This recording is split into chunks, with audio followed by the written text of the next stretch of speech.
Mahoni na Lion.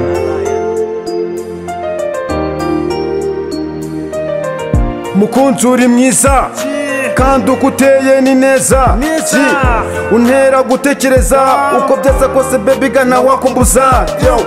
Ndakubura nkatekereza ngibaza nawe niba huri untekereza.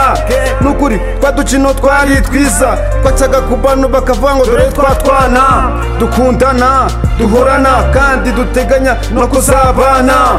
Nubwo bavuga ko nabirenze baby ga nje mbona ubarenze, utuma ngora mu nganzo sukubesha baby ga utuma nzoza ikingano. Ngaho ngwino duhoberane imitima yacu ikomeze isabirane. Byabihe twagiranye nukuri byari byiza, abantu bose barabishimaga mama.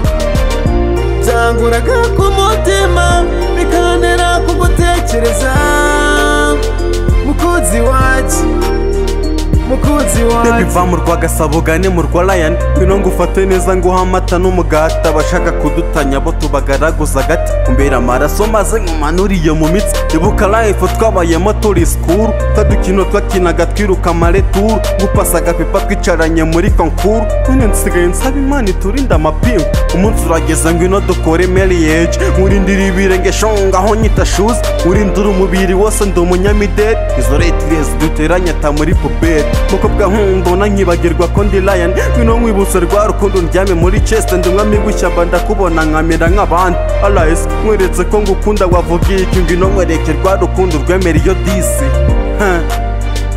Baby ga ngwino nkwereke rwa rukundo rwemera iyo disi.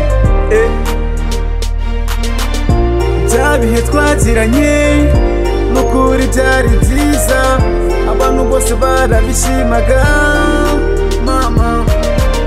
Byanguraga ku mutima bikantera kugutekereza mukunzi wacu, mukunzi wacu. Byabihe twagiranye nukuri byari byiza, abantu bose barabishimaga mama.